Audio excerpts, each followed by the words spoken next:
مغفرت کا ہو گیا سامان پھر، رب کا آیا خاص ایک مہمان پھر۔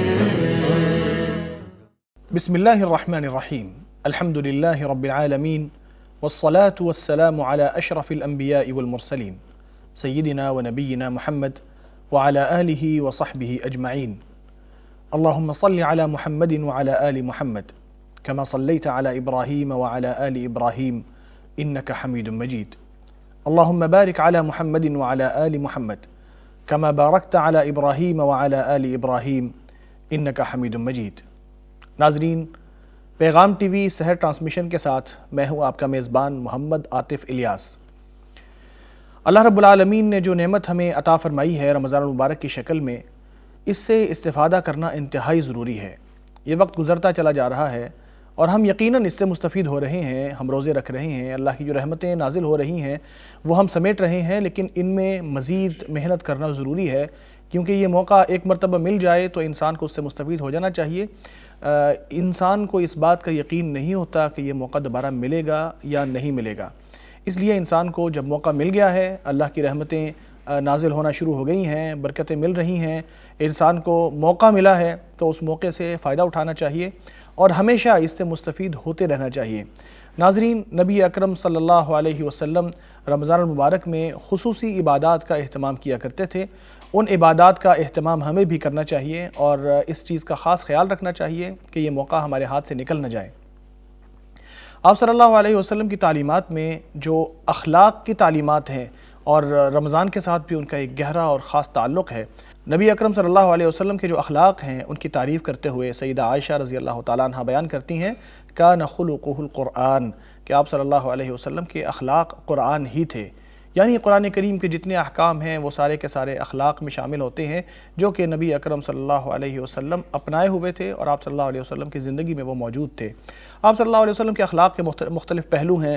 مکہ مکرمہ میں لوگوں کے ساتھ تعامل کرتے وقت آپ صلی اللہ علیہ وسلم نے اخلاقیات کا جو مظاہرہ کیا ہے وہ کیا ہے، گھر والوں کے ساتھ تعامل کے اندر آپ صلی اللہ علیہ وسلم کے اخلاقیات کیا تھے، دشمنوں کے ساتھ، دوستوں کے ساتھ، احباب کے ساتھ، ہر ایک کے ساتھ آپ صلی اللہ علیہ وسلم کیسے اخلاق اپناتے تھے، اس پر آج ہم گفتگو کریں گے۔ انتہائی دلچسپ اور مفید انشاءاللہ باتیں ہونے والی ہیں۔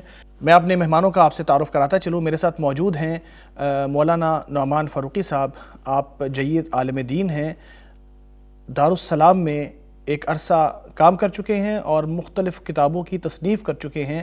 آپ کی علمی مواد پر، دینی مواد پر گہری نظر ہے، پیغام ٹی وی سے بھی وابستہ ہیں اور اپنی خدمات سر انجام دے رہے ہیں۔ صحافت کے میدان میں بھی ان کا نام ہے اور ایک مجلے کے ایڈیٹر بھی ہیں۔ بہت شکریہ مولانا اس پروگرام میں تشریف لانے کے لیے۔ بہت شکریہ آپ کا، اللہ تعالیٰ آپ کو زیادہ عزت دے۔ میرے دوسرے مہمان ہیں عبدالقیوم عبدالستار صاحب، آپ فاضل مدینہ یونیورسٹی ہیں اور پیغام ٹی وی سے وابستہ ہیں، مختلف تعلیمی اداروں میں تدریس کے فرائض سر انجام دے رہے ہیں۔ بہت شکریہ عبدالقیوم صاحب ہمیں جوائن کرنے کے لیے۔ بارک اللہ فیکم جی، اللہ تعالیٰ برکت دے۔ یہ جو اخلاق کا تذکرہ آتا ہے مولانا، اس کے حوالے سے آپ بتائیے کہ اخلاق کیا ہیں اور ان کا دائرہ کتنا وسیع ہے، کس کس چیز کو ہم اخلاق کے دائرے میں لا سکتے ہیں؟ ان الحمد للہ والصلاة والسلام علی رسول اللہ۔ اخلاق خلق کی جمع ہے، تو عموماً لوگ اسے اخلاق کہتے ہیں، لیکن یہ صحیح اس کا جو تلفظ ہے وہ اخلاق ہے، یعنی غلط العام ہے اخلاق۔ جی اخلاق۔ تو اخلاق کا معنی ہوتا ہے اصل میں کپڑے کا بوسیدہ ہو جانا۔ تو عادت جو انسان میں رچ بس گئی ہو اسے خلق کہتے ہیں اور اس کی جمع اخلاق ہے۔ صحیح۔ تو یہ کسی ایک رویے کو، کسی سے کچھ آپ کی بات چیت ہو، اس کو اخلاق نہیں کہتے۔ جی، یہ اصل میں ان کو اخلاق کہا جاتا ہے جو آپ کی ذات میں عادات، معمولات رچے بسے ہیں، صحیح، وہ ہر ایک کے لیے ہی ویسے ہوتے ہیں۔ جی، یہ نہیں کہ کسی چہرے کے ساتھ کسی طرح اور کسی کے ساتھ کسی طرح، صحیح، ضرورت ہے تو آپ کچھ اور لہجہ اختیار کر لیں، اگر ضرورت نہیں ہے تو آپ اس کی طرف توجہ بھی نہ کریں۔ جیسا کہ حدیث مبارکہ میں آتا ہے کہ تجد من شر الناس یوم القیامت عند اللہ، کہ ایسے لوگ جو روز قیامت اللہ کے نزدیک برے ترین لوگوں میں سے ہوں گے، ان میں سے وہ بھی ہوں گے جو ذل وجہین ہیں، اللہ اکبر، دو چہرے رکھتے ہیں۔ صحیح. یعنی کسی کے ساتھ کس چہرے سے اور کسی کے ساتھ کس چہرے سے وہ دوغلا رویہ جو دوغلا رویہ. صحیح. اندر سے کچھ اندر سے کچھ باہر سے کچھ اور کسی سے کچھ. اس کا مطلب ہے کہ ان کا اخلاق جو ہے وہ ایک بناوٹی ہے. صحیح. اس میں وہ تصنع ہے, وہ حقیقت اور گہرائی سے وہ اخلاق پروان نہیں چڑھا. وہ عادت ہے, وہ ایک ضرورت ہے, وہ اخلاق نہیں ہے. یعنی وہ اچھا تعامل اچھا برتاؤ کسی سے کرتے ہیں, کسی سے نہیں کرتے, تو یہ اخلاق نہیں. یعنی وہ بناوٹی طور پہ کسی کو دکھانا چاہتے ہیں کہ میں اچھا ہوں, جبکہ وہ نارملی اچھا بیہیو نہیں کرتے. اچھا, دوسری بات یہ ہے کہ اخلاق جو ہے نا, ہم یہ سمجھتے ہیں شاید اس کا تعلق محض گفتگو کے ساتھ ہے. ہاں, یہ بہت مسکنسیپشن ہے ہمارے معاشرے. یعنی ہم یہ سمجھتے ہیں کہ آپ کسی سے اچھی گفتگو کر رہے ہیں نا تو آپ بہت اچھے اخلاق کے ہیں. صحیح. اچھا, حالانکہ اخلاق یہ ہے کہ آپ کی تمام عادات اطوار, آپ کی بات میں سچائی, آپ کے معاملات میں اچھائی, آپ کا لہجہ اچھا, اور آپ کا اخلاص اس کے ساتھ. آپ سے کوئی مشورہ طلب کر رہا ہے تو آپ جھوٹ نہ بولیں, خیانت نہ کریں, اور اسی طرح باتوں کے اندر آپ کا لہجہ بہت اچھا ہو. یہ سب, اور پھر اخلاق جو محدثین کرام نے کتابیں لکھی اور جو اس میں ابواب قائم کیے, ان میں جب وہ اخلاق و آداب کی بات لاتے ہیں تو سارے امور جن کا تعلق انسان کی زندگی سے, یعنی جو عبادات کے بعد سب کچھ وہ اخلاق کے دائرے میں لاتے ہیں. صحیح. یعنی اس میں آپ کا کنگھی کرنا یہ بھی اخلاق میں ہے. صحیح. اچھا, آپ کا جوتا کیا آپ نے پہننا ہے, کون سا, اور کس کو پہلے اتارنا ہے, یہ بھی اخلاق میں ہے. آپ نے چلنا ہے تو کیسا, یہ بھی اخلاق میں ہے. جی. تو یہ سارے, یعنی اخلاق بہت جامع لفظ ہے. عبادات کے بعد جتنے ہمارے معمولات ہیں وہ سب اخلاق کے اندر آتے ہیں. یعنی بعض علماء نے تو کتابیں لکھی ہیں صرف اخلاق کے اوپر, اور اس کے اندر تمام چیزیں لے آئے ہیں, حتیٰ کہ توحید کا قائل ہونا, اور حتیٰ کہ نبی صلی اللہ علیہ وسلم پر ایمان لانا, اور کیونکہ اس کے اثرات ہیں اس کے, یعنی توحید کے, ایمان کے, اخلاق پہ اثرات ہیں. صحیح. آپ اس بات سے جانیے نا کہ آپ صلی اللہ علیہ وسلم کا ارشاد گرامی ہے کہ اکمل المؤمنین ایمانا احسنهم اخلاقا, کہ مومنوں میں سے ایمان کے اعتبار سے وہ زیادہ کامل ہے جس کے اخلاق سب سے اچھے ہیں. اس کا مطلب ہے اس ایمان کا اخلاق پہ گہرا اثر پڑتا ہے. صحیح. تقاضا ہے ایمان کا. تقاضا ہے ایمان کا. یہ محض یہ نہیں ہے کہ آپ کسی سے وہ اچھی بات کر لیں تو نہیں. آپ اس حدیث سے بھی اس کو سمجھ سکتے ہیں کہ نبی کریم صلی اللہ علیہ وسلم کا ارشاد ہے کہ تم میں سے کوئی ایک جنت میں نہیں جا سکتا یہاں تک کہ وہ ایمان نہ لائے. صحیح. اور ایمان اس وقت تک کامل نہیں ہو سکتا جب تک حتی تحابو, جب تک کہ تم محبت نہ کرنے لگو. پھر آپ نے فرمایا کہ میں تمہیں بتاؤں نا جس سے تمہاری محبت بڑھے. وہ کیا؟ پھر آپ نے فرمایا کہ افشوا السلام بینکم, کہ اپنے درمیان سلام کو عام کرو. اب دیکھیے کہ ایمان سے بات شروع ہوئی اور اخلاق پہ آ کے ختم ہوئی. یعنی اس ایمان کا نتیجہ یہ ہے کہ آپ کے رگ و پے میں وہ ایمان ہے مؤذن, تو پھر اس کے رویے ہمارے اخلاق سے نمایاں ہونے چاہیے. اور یہ بھی تو آپ نے فرمایا نا کہ انما بعثت لاتمم مکارم الاخلاق, تو یعنی جو کچھ آپ صلی اللہ علیہ وسلم نے بیان کیا وہ سارا اخلاق ہی تھا, کیونکہ مقصد یہی تھا کہ اخلاق کی تکمیل ہو جائے. تو جتنا آپ صلی اللہ علیہ وسلم نے قرآن کی شکل میں, حدیث کی شکل میں جو کچھ فرمایا وہ اخلاق کی تکمیل ہی تھا. اور اسی طرح پھر اس میں نا ایک اور بات بھی ہے کہ اخلاق ایک, اس میں ایک ترتیب بھی ہوتی ہے. عموماً ہم یہ سمجھتے ہیں کہ جس سے ہماری کوئی ضرورت ہے اس سے اور طرح کریں, جس سے نہیں ہے. اب دیکھیے کہ جس صحابی نے وہ سوال کیا تھا نا کہ من احق بحسن صحابتی, یعنی میرے حسن سلوک کا سب سے زیادہ حقدار کون ہے, یہ یعنی وہ اخلاق جو آپ نے پبلک رویے یا لوگوں سے بات چیت, یا اس میں سب سے جو اہم مرتبہ ہے وہ والدہ کا ہے. صحیح. یہ یعنی شریعت ہمیں بتاتی ہے, نبی صلی اللہ علیہ وسلم کی حدیث ہمیں بتاتی ہے. اب یہ ہے کہ والد صاحب سے, بہن بھائیوں سے, ہم عمومی اگر دیکھیں تو ہمارے ہاں اس کے الٹ ہے. صحیح. یعنی جو جن سے ہمارے معاملات ہیں, ضروریات ہیں, ان سے تو ہم بڑے اچھے, یعنی باہر, گھر سے باہر. آپ دیکھ لیجئے کہ جو لوگ پبلک ڈیلنگ کرتے ہیں, مارکیٹنگ کرتے ہیں, ان کا اپنے کسٹمر سے جو رویہ ہوتا ہے اس سے بہت لو لیول کا اپنے والدین کے ساتھ, اپنے بھائیوں کے ساتھ, اپنے گھر والوں کے ساتھ بڑا لو لیول کا ہوتا ہے. یہ بھی تو دو چہرے ہو گئے نا, دو چہرے ہو گئے. اور اس کے نتائج وہ معاشرے میں اچھے نہیں ہے نا. اس اخلاق کی وہ قدر و قیمت ہے اللہ تعالیٰ کے ہاں, کیونکہ یہ ایک بناوٹی ہے, یہ ایک تصنع اس میں آ گیا, تو اس کی وہ نہیں ہے. پھر اس میں اس ترتیب کے ساتھ ساتھ اس کو بھی یاد رکھنا ہے کہ ہمارے ذمے ایک اس کی ترتیب بھی ہے, وہ یہ کہ آپ اپنے دل کے اندر یہ یعنی ہم سب کے دل کے اندر یہ بات ہونی چاہیے کہ ہم اس اخلاق کو اللہ کی رضا کی خاطر اختیار کیے ہوئے ہیں. صحیح صحیح.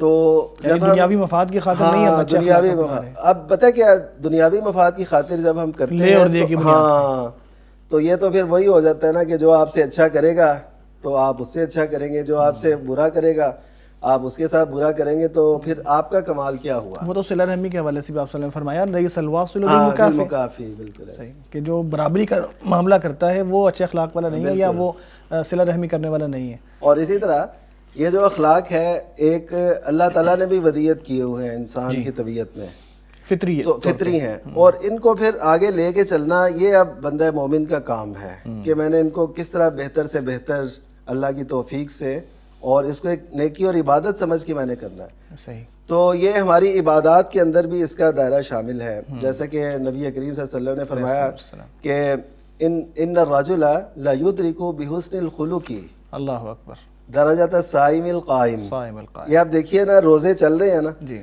تو قیام رات کا قیام اللیل لوگ کر رہے ہیں, دن کو روزہ رکھ رہے ہیں, کتنی بڑی نیکیاں ہیں. لیکن ایک شخص مومن اپنے حسن اخلاق کی وجہ سے جی وہ ان کا درجہ پا لیتا ہے. صحیح. جو نفلی طور پر یہ کام کرنے والے ہوں, قیام اللیل اور روزے رکھنے والے, ان کے درجے کو وہ شخص پا لیتا ہے جو حسن اخلاق کا مالک ہو. اللہ اکبر. اب اس کا مطلب یہ نکلا کہ جو ہمارا اس موقع پہ اس کا ڈسکس کرنا ہے رمضان میں, تو اس کا ایک تعلق بنتا ہے حسن اخلاق کا روزوں کے ساتھ اور قیام اللیل کے ساتھ. یعنی وہ شخص کتنا اچھا ہوگا, کتنا اللہ تعالیٰ کو محبوب ہوگا کہ جو روزے بھی رکھ رہا ہے, جو قیام بھی کر رہا ہے, اور اس کا اخلاق بھی بہت اچھا ہے. صحیح. اس کے رویے میں, اس گویا کے کہ وہ لہجے میں ڈبل اجر لے رہا ہے. ڈبل اجر لے رہا ہے. گفتگو جاری رکھتے ہیں.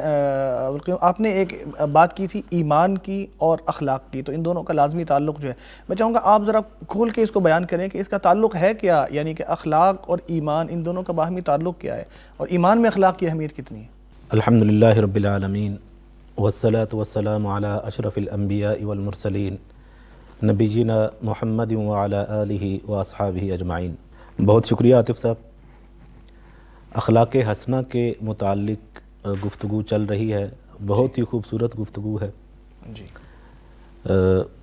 آپ نے جو سوال کیا ہے, میں اس سے پہلے جی شیخ نعمان فاروقی صاحب کی گفتگو, بڑی خوبصورت گفتگو میں سن رہا تھا, تو ایک دو چیزیں میرے ذہن میں آئیں, تو وہ میں شامل کر کے پھر جو ہے میں آپ کا جو سوال تھا اس کی طرف آؤں گا. صحیح.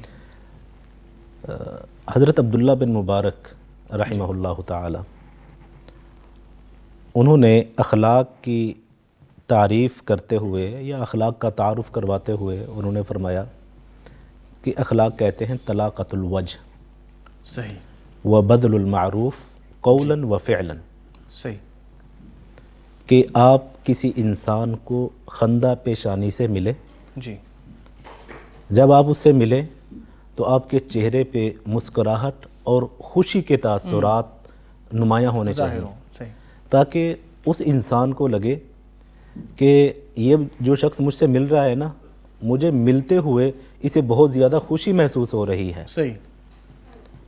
اور اخلاق کے اندر دوسری چیز کہ آپ بھلائی اور اچھائی وہ کرتے چلے جائیں. صحیح. کس طرح کی اچھائی اور بھلائی؟ قولاً, جی اپنی زبان کو استعمال کرتے ہوئے باتیں بھی آپ کی ایسی ہونی چاہیے جن کے اندر خیر اور بھلائی ہو. صحیح. وفعلاً, اور انسان کا جو فعل ہے, انسان کا جو عمل ہے, اس کا کریکٹر اور کردار جو ہے اس کے اندر بھی بھلائی اور خیر ہی ہونی چاہیے. جی یہی اخلاق ہے. اور نبی صلی اللہ علیہ وسلم کے حوالے سے بھی آتا ہے نا کہ آپ جب صحابہ سے ملتے تھے, ایک صحابی بیان کرتے ہیں کہ آپ صلی اللہ علیہ وسلم جب بھی مجھ سے ملے لازمی طور پر مسکرا کے ملے. کبھی ایسا نہیں ہوا کہ میں آپ سے ملا ہوں اور آپ مسکرا کے اس سلسلے میں تو رسول اللہ صلی اللہ علیہ وسلم کا یہ بھی فرمان ہے نا, جی تبسمک فی وجہ اخیک صدقہ, جی کہ آپ اپنے بھائی کے سامنے مسکرائیں, جی خندہ پیشانی سے ملیں, جی تو یہ صدقہ ہے, اس کا اجر ہے. صحیح. تو یہ ساری کی ساری چیزیں اخلاق کے اندر شامل ہیں. صحیح. اخلاق کا ایمان کے ساتھ بہت گہرا تعلق ہے. جی اللہ تعالیٰ نے انسان کو بہت ہی خوبصورت بنایا ہے, یقیناً.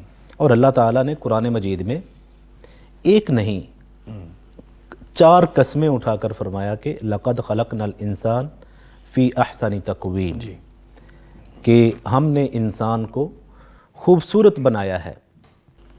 احسن کا مطلب ہے خوبصورت ترین بنایا خوبصورت ہے، ترین، صیغہ مبالغہ ہے. سب سے بہترین ہم نے انسان کو بنایا. اس کی جو پیدائش ہے، اس کی جو بناوٹ ہے، اس کی جو تخلیق ہے وہ بہت عمدہ ہے، بہت شاندار ہے. صحیح.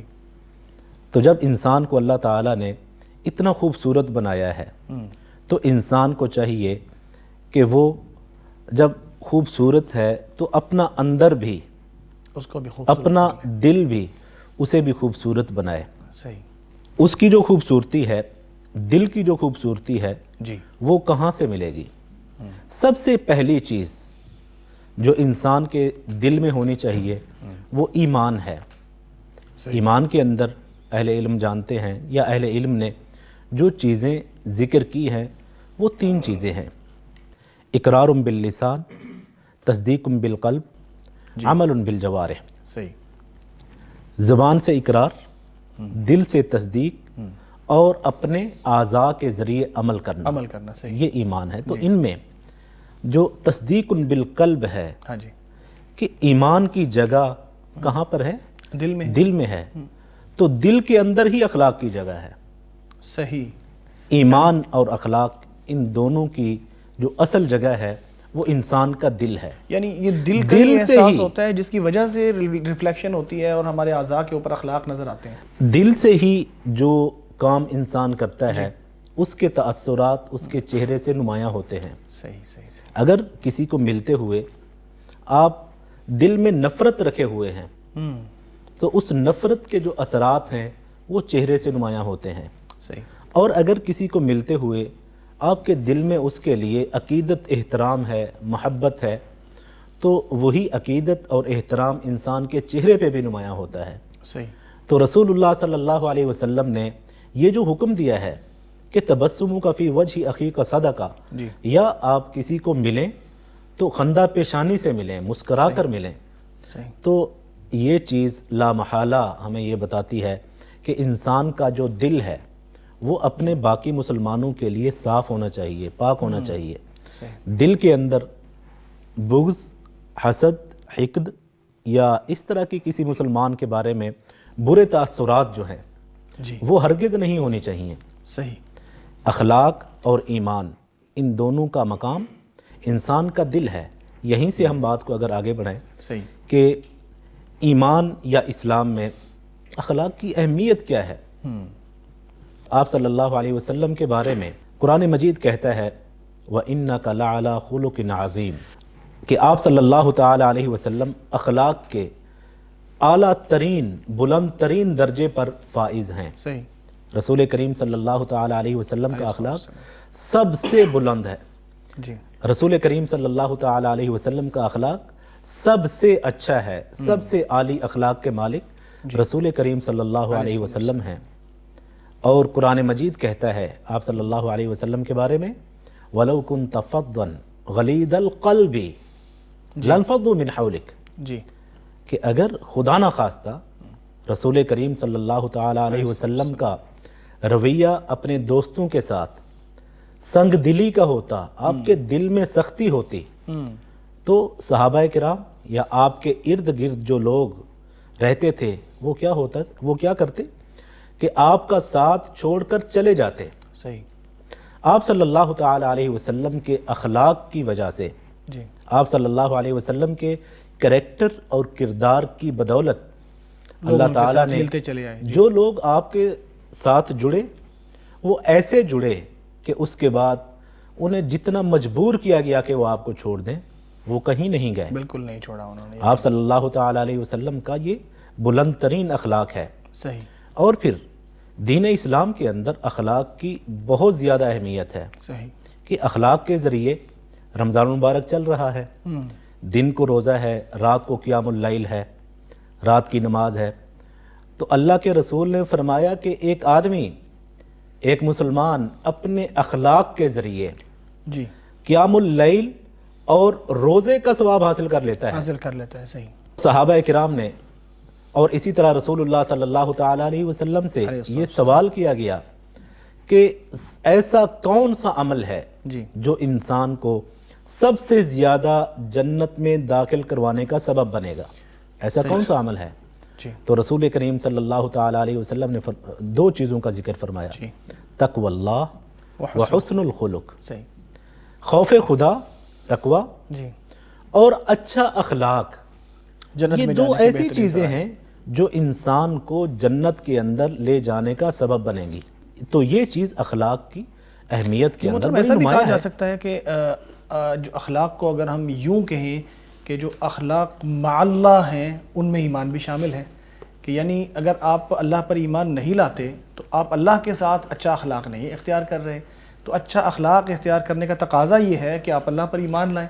دیکھیں، ایمان، اللہ تعالیٰ پر ایمان لانے کا یہ تقاضا ہے کہ انسان کا لوگوں کے ساتھ رویہ بھی اچھا ہونا چاہیے، لوگوں کے ساتھ رویہ بھی، یہ اس کا دوسرا پہلو ہے۔ اور یہ ضروری پہلو ہے صحیح، کہ انسان جب اللہ تعالیٰ کی ذات پہ ایمان لے آیا ہے، جی، اب وہ اس چیز میں مبتلا نہ ہو جائے کہ میں تو بڑا صاحب ایمان ہوں، میرے دل میں ایمان ہے، تو اب جس کے بارے میں میں جو مرضی بات کر لوں مجھے کوئی پوچھنے والا نہیں، میں یعنی تو یہ صاحب تکبر، ایمان ایگو ہوں۔ نہیں آ جانی چاہیے تو ایمان اس کی وجہ چیز سے، میں انسان کو مبتلا نہیں ہونا چاہیے۔ ہمارے سامنے بلکہ رسول اس کو کریم صلی احتیاط اللہ کر- جی، جی، تعالیٰ علیہ فرمائیے۔ وسلم کا رویہ سامنے ہے صحیح، کہ آپ صلی اللہ تعالیٰ علیہ وسلم، آپ کی جو تعلیمات ہیں وہ کیا ہیں؟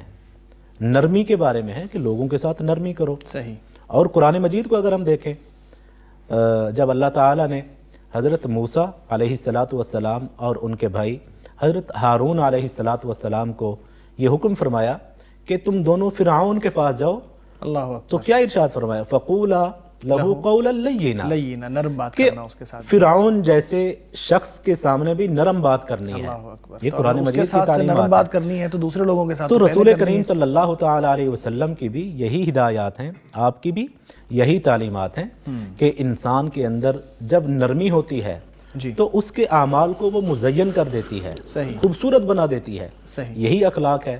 اور اسی طرح آپ کی گفتگو یقیناً بڑی اہم ہے، ہم چاہیں گے کہ اس کو کنٹینیو رکھیں، لیکن بیچ میں ہمیں لینا ایک چھوٹا سا وقفہ۔ ناظرین، ایک وقفے کے بعد حاضر ہوتے ہیں، ہمارے ساتھ رہیے گا۔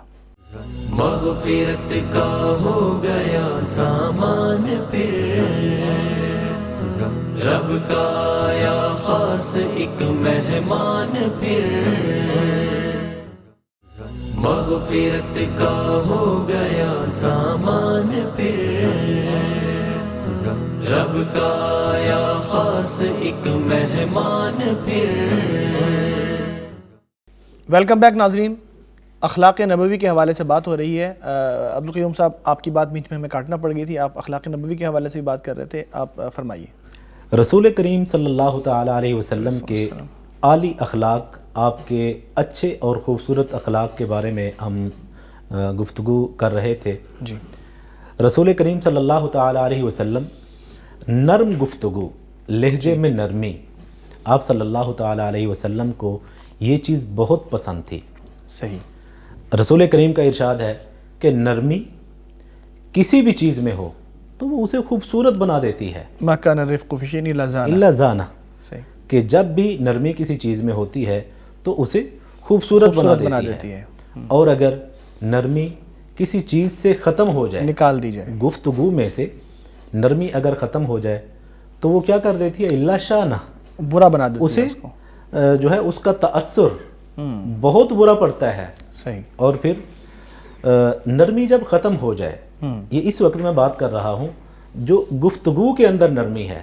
جی، اگر کوئی آدمی اس کی زبان میں سختی ہے، یا کچھ لوگ جو ہے تھوڑا سا اس میں آگے بڑھے چلے جاتے ہیں کہ زبان کے وہ بد زبانی پہ اتر آتے ہیں، تو رسول کریم صلی اللہ تعالیٰ علیہ وسلم کا یہ بھی فرمان ہے کہ اللہ تعالیٰ بد زبان، فحش گوئی کرنے والے شخص کو اللہ تعالیٰ ناپسند فرماتے ہیں۔ صحیح، تو یہ بد اخلاقی ہے، بدگوئی بلکہ کرنا۔ نفاق کی منافقت کی علامت بھی ہے اس کی جو مذمت ہے وہ قرآن مجید کے اندر بہت سے طریقوں سے کی گئی ہے، تو ان میں یہ بھی ہے جو آپ نے ذکر کیا، لیکن یہاں پر میں یہ کہنا چاہ رہا ہوں کہ یہ بد اخلاقی ہے کہ انسان کی زبان کے اندر بدگوئی ہو، فحش گوئی ہو، تو یہ ساری چیزیں انسان کو چاہیے، اور خاص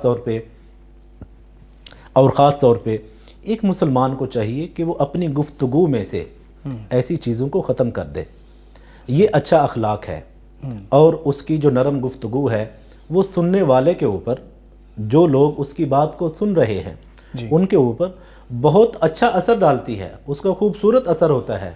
اور جن لوگوں کی گفتگو کے اندر نرمی نہیں ہوتی، مٹھاس اور نرمی نہیں ہوتی، ان کی گفتگو جو ہوتی ہے وہ بڑی بہت زیادہ سخت ہوتی ہے، تو وہ لوگوں کو گفتگو کی متنفر کرنے بہت والے، زیادہ جو ہے وہ اچھا اثر نہیں ڈالتی، لوگوں کو اور متنفر یہاں کرتے ہیں، متنفر کرتی ہے اس سے. یہاں پر میں ایک واقعہ آپ کے گوش گزار کرنا چاہوں گا آپ کی وساطت سے ناظرین کے لیے. جی. رسول کریم صلی اللہ تعالی علیہ وسلم کے زمانے میں ایک آدمی آیا، اس نے آ کر مسجد کے ایک کونے میں اس نے پیشاب کر دیا. ہم ذرا یہ تصور کریں کہ آج ہمارے زمانے میں اگر کوئی ایک ایسا شخص، ظاہر سی بات ہے، جو مسجد میں آ کر پیشاب کرنے جیسی حرکت کرتا ہے، تو وہ شخص جو ہے ہم اسے کیا سمجھیں گے؟ ہم اگر آج کے لوگوں کی بات کریں جو اپنے آپ کو بڑا تعلیم یافتہ کہتے ہیں، بڑا سمجھدار کہتے ہیں، بڑے اخلاق والا کہتے ہیں، اچھے اخلاق والا کہتے ہیں، تو میرے خیال میں اس بیچارے کی تو شامت آ جانی ہے. اور جس طرح کوئی نرم بات تو اس سے نہیں کرنے والا، جس طرح ماضی قریب میں واقعات ہوئے ہیں ہمارے لاہور کے اندر ہی، اس کے اوپر تو گستاخی کا جو ہے وہ فتویٰ لگ جانا ہے، جان چھڑانا بڑی مشکل ہو جاتی ہے. اس بیچارے کو جو ہے پتہ نہیں کس طرح سے وہ جان چھڑائے گا. لیکن یہ رسول کریم صلی اللہ تعالی علیہ وسلم ہیں، یہ وہ ذات ہیں جن کے بارے میں اللہ تعالیٰ نے ارشاد فرمایا ہے کہ آپ اخلاق کے بلند ترین مرتبے پر فائز ہیں. صحیح. جب اس شخص نے مسجد کے ایک کونے میں پیشاب کیا تو آپ صلی اللہ تعالی علیہ وسلم کے صحابہ کرام نے، آپ کے دوستوں نے اسے روکا اور تھوڑا سا سخت لہجے میں اس کے اوپر اسے ٹوکنے لگے، جیسے کسی شخص کو جو ہے ڈانٹا جاتا ہے، اس انداز میں اسے روکنے لگے. صحیح. تو رسول کریم صلی اللہ تعالی علیہ وسلم نے ارشاد فرمایا لا تظلموہ، صحیح، تم اسے نہ روکو. اس آدمی نے جب اپنی اس حرکت سے حاجت پوری کر لی، اس نے وہ پوری کر لی، تو آپ صلی اللہ تعالی علیہ وسلم نے اسے بلایا. یہاں پر ایک اور چیز بھی بڑی ضروری ہے سمجھنا کہ اگر جب وہ پیشاب کر رہا تھا اسے روک دیا جاتا تو اس کی جسمانی صحت کے لیے بھی یہ اچھا نہیں طبی تھا، نقصانات بھی ہو سکتے تھے. اور اس کا دوسرا نقصان یہ بھی ہے کہ پیشاب کے جو قطرے تھے جو وہ مسجد کے اندر پھیلنے کے بھی جو ہے بہت زیادہ توقع کی جا سکتی ہے، اور پھر اس شخص کے بھی یا باقی لوگوں کے جو کپڑے تھے وہ بھی اس سے خراب ہو سکتے تھے. تو رسول کریم صلی اللہ تعالی علیہ وسلم نے انہیں روک کر ان سب چیزوں سے بچا لیا، حکمت کا مظاہرہ بھی کیا. اور پھر آپ صلی اللہ تعالی علیہ وسلم نے اسے اپنے پاس بلایا اور بڑی خوبصورت اور بہترین انداز میں آپ صلی اللہ تعالی علیہ وسلم نے اسے فرمایا کہ یہ جو مسجدیں ہیں نا یہ اس طرح کے کاموں کے لیے نہیں ہیں. صحیح. اسے آپ نے سمجھایا کہ اس شخص کو پتہ نہیں ہے، وہ نہیں جانتا، یہ عبادت کے لیے بنی ہے، اس طرح کے آپ نے فرمایا کہ یہ جو مسجدیں ہوتی ہیں یہ تو اللہ تعالیٰ کے ذکر کے لیے ہیں، یہ نماز کے لیے ہیں، یہ عبادت کے لیے ہیں، یہ قرآن پاک کی تلاوت کے لیے ہیں. صحیح. تو یہ مسجد کے جو بنیادی مقاصد ہیں ان میں یہ چیزیں شامل ہیں. تو یہاں پر اس طرح کے جو کام ہیں وہ نہیں کرنے چاہیے، اس کو ناپاک کرنے والی. آپ صلی اللہ تعالی علیہ وسلم نے اسے یہ چیز سمجھائی. جی. جب آپ صلی اللہ تعالی علیہ وسلم نے اسے سمجھایا جی تو اس نے کیا الفاظ کہے؟ اس دیہاتی شخص نے یہ کہا کہ اے اللہ تعالی مجھ پہ ارحمنی ورحم محمد، اور رسول کریم صلی اللہ تعالی علیہ وسلم پہ اپنی رحمت فرما. ولا ترحم احدا معنا. تو اسے کہا گیا کہ بھائی آپ نے اللہ تعالیٰ کی اتنی وسیع رحمت کو محدود کیوں کر دیا ہے؟ تحجرت واسعا، اتنی اللہ تعالیٰ کی رحمت جو ہے بہت زیادہ ہے، تو نے اپنے اوپر بھی دعا کر لی کہ رحمت ہو جائے، رسول کریم صلی اللہ تعالی علیہ وسلم کے لیے بھی رحمت کی دعا کر دی. تو دراصل اس شخص کے اوپر، اس کے دل کے اوپر جو جب اس نے وہ مسجد کے اندر پیشاب کرنے والی حرکت کی اس وقت لوگوں کا رویہ اس نے دیکھا، اور پھر رسول اللہ صلی اللہ تعالی علیہ وسلم کا سمجھانے کا جب انداز دیکھا جی، تو وہ مجبور ہو گیا، ایک دیہاتی آدمی، اس کے دل میں خاص محبت آئی اس میں رسول کریم صلی اللہ تعالیٰ علیہ وسلم کے لیے جو احترام کا جذبہ پیدا ہوا کہ اس نے دعا ہی یہ کی کہ اللہ تعالیٰ مجھ پہ رحم فرما اور رسول پاک پہ رحم فرما، اور اس رحمت کے اندر یہ جو باقی لوگ ہیں نا جنہوں نے مجھے روکا ہے یا ٹوکا ہے انہیں شامل نہ کر. صحیح، اس نے یہی الفاظ کہے. صحیح. تو جی جی میں اپنی بات مکمل کروں گا. تو رسول کریم صلی اللہ تعالیٰ علیہ وسلم کا یہ جو حسن اخلاق ہے اس کی بہت زیادہ مثالیں ہیں.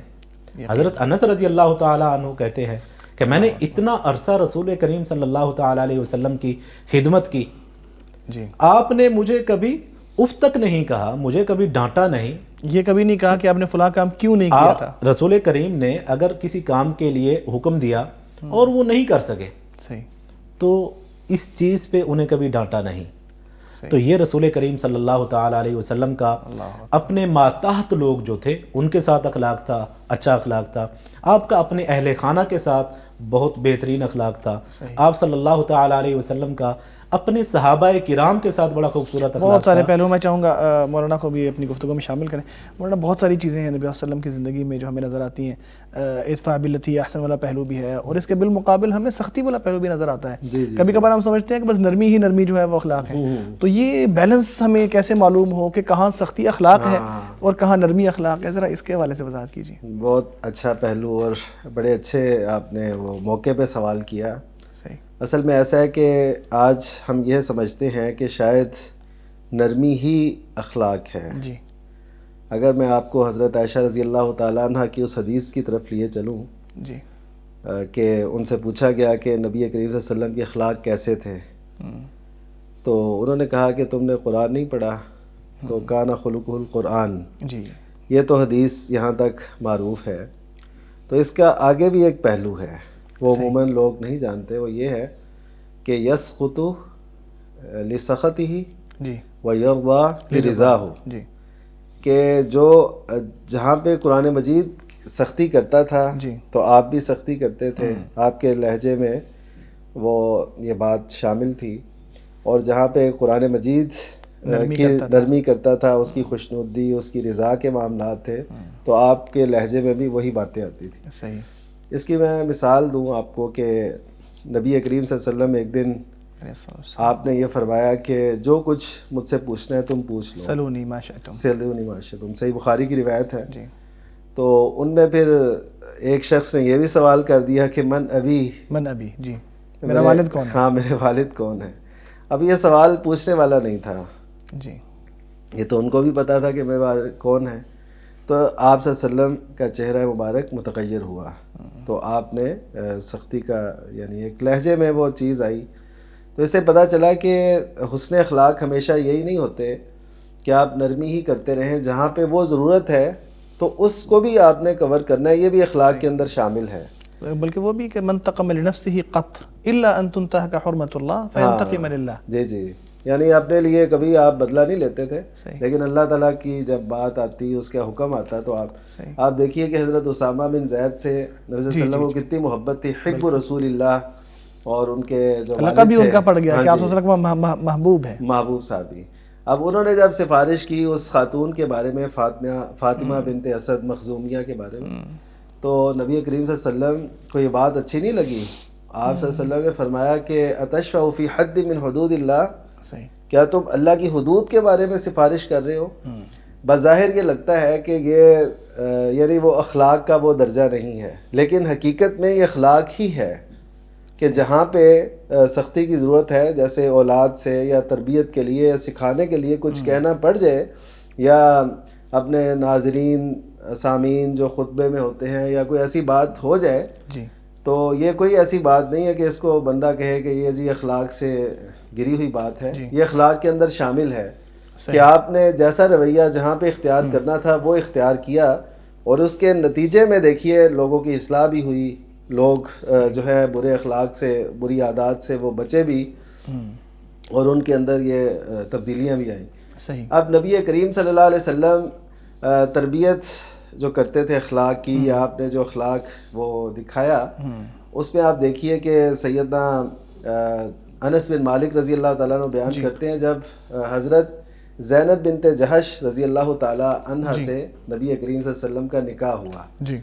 اچھا آپ دیکھیے کہ جب لوگ آئے آپ نے بلوائے اور یہ کیسا شاندار مرحلہ تھا کہ دعوت ولیمہ نبی کریم صلی اللہ علیہ وسلم کی طرف سے ہے جی. اور جو دعوت کھانے والے ہیں وہ امتی ہیں. صحیح.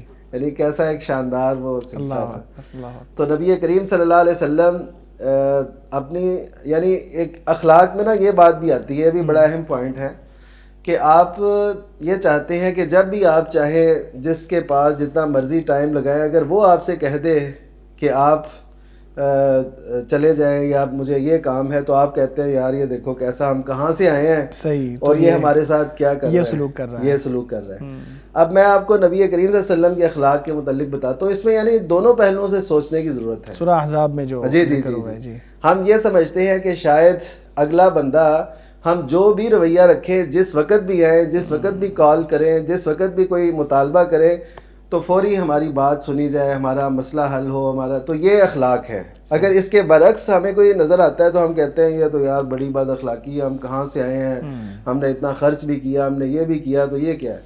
اس تناظر میں جو آج معاشرے کے رویے ہیں اس میں اس چیز کو سمجھنا بہت ضروری ہے کہ نبی کریم صلی اللہ علیہ وسلم جب وہ دعوت ولیمہ سے فارغ ہو گئے تو اب 3 صحابہ کرام وہاں پہ بیٹھے ہوئے تھے. صحیح. تو نبی کریم صلی اللہ علیہ وسلم نے اٹھنے کا انداز اختیار کیا کہ آپ اٹھ کے جائیں تاکہ یہ لوگ بھی اٹھ جائیں. جی. حضرت انس رضی اللہ تعالیٰ بڑی باریک سے انہوں نے جائزہ لیا. میں تو حیران ہوں کہ اس دور میں کیمرے نہیں تھے, لیکن انہوں نے ایک ایک چیز کی عکاسی امت کے سامنے رکھ دی. یہ ان کا امت پہ بہت بڑا احسان ہے. بالکل. تو خیر نبی کریم صلی اللہ علیہ وسلم جب اٹھنے لگے تو کئی صحابہ پھر اٹھ گئے. اب اس کے بعد بھی کئی صحابہ بیٹھے رہے. نبی صلی اللہ علیہ وسلم پھر حجروں کی طرف تشریف لے گئے ازواج کے, اور پھر آپ تشریف لائے تو پھر ابھی 2 شخص بیٹھے ہوئے, پھر بھی بیٹھے ہوئے تھے. ایک یعنی پھر اٹھ گئے اور 2 ابھی بھی بیٹھے ہوئے تھے. تو نبی کریم صلی اللہ علیہ وسلم دیکھیے کہ آپ ان سے یہ نہیں کہہ رہے کہ اٹھ جاؤ. اللہ اکبر. یہ اخلاق, یعنی یہ اخلاق کا اتنا بلند درجہ ہے کہ آپ کو اس میں پوری اجازت تھی کہ آپ ان سے کہہ دیتے. اور اللہ تعالیٰ نے بھی یہ فرمایا کہ فَيَسْتَحْيِي مِنْكُمْ ہاں فَيَسْتَحْيِي وَاللَّهُ لَا يَسْتَحْيِي مِنْكُمْ, مِنَ الْحَقِّ. ہاں کہ نبی کریم صلی اللہ علیہ وسلم آپ سے شرم کرتے ہوئے ایسا نہیں اظہار کر رہے, لیکن اللہ تعالیٰ تو حق واضح کرتا ہے, وہ بیان کرتا ہے, اس کو کوئی شرم نہیں ہے, یعنی وہ اس میں بیان حق میں کوئی حیا نہیں کرتا. تو اس طرح اس معاملے میں نبی کریم صلی اللہ علیہ وسلم نے یہ برتاؤ اختیار کیا. اب اس سے یہ دیکھیے کہ نبی کریم صلی اللہ علیہ وسلم دلی طور پر یہ چاہ رہے تھے کہ یہ اب چلے جائیں کیونکہ معاملہ وہ ختم ہو گیا. اور اللہ تعالیٰ نے بھی یہ آداب بتا دیے کہ نہ کہ تم نے کھانا پکنے کا انتظار کرنا ہے, اور جب فیضا طعمتم فانتشروا, اور جب کھا چکو تو پھر بکھر جاؤ, چلے جاؤ, پھر اپنے اپنے معمولات میں ہو جاؤ. اب جو لوگ فارغ ہوتے ہیں, اب ایک جو مصروف آدمی ہے ان دونوں کا بڑا فرق ہوتا ہے ان کے جو ہے نا امور میں, معاملات میں. اب فارغ ہے, اس نے کہنا ہے میرے ساتھ. اچھا اب اس میں لوگ یہ بھی کہتے ہیں کہ آج کے دور میں کہ ہم اٹھ کے چلے جائیں گے یا کھانا کھانے کے بعد ہم کہیں گے ہم نے جانا ہے, تو لوگ یہ محسوس کریں گے یہ کھانا کھانے کے لیے آئے تھے تو یہ فوراً ہی جانے کا کہہ رہے ہیں. تو کیسے اس کو مطلب نہیں, اس میں یہ ہے کہ وہ آپ دیکھیں اس میں بھی ایک اخلاق کا پہلو ہے. اس طرح تو سے پھر کوئی بھی نہیں بچ سکتا نا, کہ ہر طرح سے اعتراض تو کیا ہی جا سکتا ہے. جی بالکل, یہ بھی بات ہے. اچھا وہ حضرت اتبان بن مالک رضی اللہ تعالیٰ, میں آپ کو بتانا چاہتا ہوں کہ اخلاق میں یہ ساری چیزیں شامل ہیں. اس کا بڑا ایک گہرا اور بڑا باریک اور لطیف ایک دائرہ ہے, اس کو ہم نے سمجھنا ہے. حضرت اتبان بن مالک رضی اللہ تعالیٰ صحیح بخاری کی روایت ہے کہ انہوں نے نبی صلی اللہ علیہ وسلم سے عرض کی کہ آپ میرے یہاں تشریف لائیں. تو نبی کریم صلی اللہ علیہ وسلم نے حامی بری, اور آپ صلی اللہ علیہ وسلم اگلے ہی دن حضرت ابو بکر صدیق رضی اللہ تعالیٰ کو ساتھ لے کے ان کے ہاں تشریف لے گئے. ٹھیک ہے. اچھا اب میں آپ کو یہ بتانا چاہتا ہوں اخلاق کیا ہے, کہ نبی کریم صلی اللہ علیہ وسلم سے انہوں نے عرض کی تھی کہ آپ میرے گھر آئیں, تو اس جگہ پہ میں ایک چھوٹی سی مسجد بنانا چاہتا ہوں, گھر کی مسجد جہاں میں نماز پڑھ لیا کروں. تو نبی کریم صلی اللہ علیہ وسلم تشریف لے گئے, تو سب سے پہلے آپ نے وہ بات کہی جس کے لیے آپ کو بلوایا گیا تھا. صحیح. یہ نہیں کہ بیٹھے ہوں یہ آ رہا ہے وہ آ رہا ہے وہ ایسے ہے ویسے ہے, نہیں, آپ نے سب سے پہلے جا کے ان سے کہا اجازت لے کے جب آپ اندر تشریف لے گئے کہ مجھے وہ جگہ بتاؤ جہاں پہ تم نے نماز پڑھوانی ہے. صحیح. تو اس کا مطلب ہے کہ آپ کو اگر کوئی شخص یہ سمجھے گا نا کہ یہ دیکھیں جی کھانا کھا کے چلے گئے, تو آپ کے ذمے ہے کہ آپ جس لیے آپ نے بلایا ہے یا جس لیے وہ آئے ہیں اس کا ذکر پہلے کریں اس کی وضاحت ہو کہ میرے آنے کا یہ مقصد ہے, میں اس لیے آپ کی خدمت میں آیا ہوں, یا میرے ملنے کا ملاقات کا یہ مقصد ہے, تو تاکہ وہ پہلے ہو جائے. پھر بعد میں یہ نہ رہے کہ جی یہ کھانا کھا کے چلا. اب ایک شخص نے بلایا ہی آپ کو گپ شپ کے لیے ہو, یعنی آپ سے حال احوال کرنا چاہتا ہے, آپ کی حالات پوچھنا چاہتا ہے, اب آپ کھانا کھا کے چلے جائیں گے تو نہ آپ کے ذہن میں یہ بات ہوگی بالکل کہ, اور نہ اس کے ذہن میں ہوگا کہ ایسا بھی ہو سکتا ہے کھانا کھا کے تو اس کا مطلب ہے کہ امور بڑے واضح ہونے چاہیے. اس کی ایک اور دلیل بڑی شاندار, میں جو آج کے اس دور میں دیکھتا ہوں نا, تو مجھے یہ لگتا ہے کہ لوگ بس ایک تصنع کرتے ہیں, بناوٹ سے کام لیتے ہیں اپنے اخلاق میں بھی. یقیناً سیدنا لقیط بن صبیرہ رضی اللہ تعالیٰ عنہ, اللہ اکبر, بنو منتفق کا وفد آیا, سنن نبی داؤد کی روایت ہے اور صحیح روایت ہے. تو وہ جب آئے نا تو نبی کریم صلی اللہ علیہ وسلم گھر میں تشریف فرما نہیں تھے. صحیح. تو وہ آئے تو ام المومنین عائشہ صدیقہ رضی اللہ تعالیٰ عنہ نے ان کے لیے ایک حزیرہ کا اہتمام کیا. ایسے سمجھ لیں آج کل جیسے ایک سویٹ ڈش کوئی بنائی جاتی ہے, جی, تو وہ اہتمام کیا انہوں نے, وہ کھایا. نبی صلی اللہ علیہ وسلم تشریف لے آئے. آپ تشریف لائے تو اس وقت آپ کا جو چرواہا تھا اس نے ایک بکری کو اٹھایا ہوا تھا, نو مولود, وہ ممیا رہی تھی. اور نبی کریم صلی اللہ علیہ وسلم نے پہلے تو آ کے ان سے پوچھا کہ آپ کی کوئی خدمت ہوئی ہے, کوئی مہمان نوازی؟ انہوں نے کہا جی ہو گئی ہے. ٹھیک, یہ دیکھیے یہ پہلی بات, یعنی گھر والوں کو بھی یہ تعلیم دی کہ وہ بھی ایسا ہی کریں, اور انہوں نے کر دی. آپ کی اجازت, یعنی آپ ابھی تشریف فرما نہیں ہوئے تھے, نہیں لائے تھے, تو انہوں نے کر دی. دوسرا یہ کہ آپ نے وہ اپنے چرواہے سے کہا کہ اس کے بدلے یہ کیا پیدا ہوا ہے؟ انہوں نے کہا جی بکری میمنہ. تو انہوں نے کہا کہ اس کے بدلے ایک بکری تم ذبح کر دو. صحیح, ٹھیک ہے. اب ان وفد والوں سے آپ نے یہ فرمایا باقاعدہ طور پہ کہ یہ بکری ہم نے آپ کے لیے ذبح نہیں کی. صحیح, یہ ہمارا اصول ہے کہ جب ہماری 100 بکریاں ہو جاتی ہیں تو ایک بکری ہم ایکسٹرا جو ہوتی ہے وہ ہم ذبح کروا دیتے ہیں, یعنی 100 اپنے تعداد پوری رہتی ہے. اب دیکھیے کہ یہ ہم نے آپ کے لیے نہیں کیا. آج ہم کیا کہتے ہیں کہ جی میں تو صبح سے آپ کا انتظار کر رہا ہوں, حالانکہ ہوتا ایسا نہیں ہے. میں نے تو آپ کے لیے یہ بھی کیا وہ بھی کیا. یا آنے والا کہتا ہے کہ میں آپ کے لیے دیکھیں کتنی دور سے چل کے آیا ہوں, یا اس کو کوئی کام کوئی اور ہوتا ہے, کہتا ہے کہ جی میں نے کال آپ کی بس حال احوال کے لیے کی ہے, پھر بعد میں اپنے مقاصد وہ سامنے رکھتا چلا جاتا ہے. تو اس کا مطلب ہے حسن اخلاق یہ ہے کہ آپ نیت میں, ارادے میں وہ محبت اور چاہت اور اخلاص کا وہ سمندر لیے پھریں, جس کے بارے میں اقبال نے کہا تھا نا, تم ہو آپس میں غضبناک وہ آپس میں رحیم, تم ہو آپس میں غضبناک وہ آپس میں رحیم, تم خطا کارو خطا بیں وہ خطا پوشو کریم, چاہتے سب ہیں کہ ہوں اوجے سریا پہ مقیم, پہلے ویسا کوئی پیدا تو کرے قلب سلیم. یقیناً وہ بہت شاندار آپ نے گفتگو کی اخلاق نبی کے حوالے سے. مجھے بریک پہ بھی جانا ہے, بس میں چاہتا ہوں کہ ایک پہلو جو ہے نا وہ اسی بریک میں آ جائے, پھر اگلی بریک میں دوسری بات کو لیتے ہیں.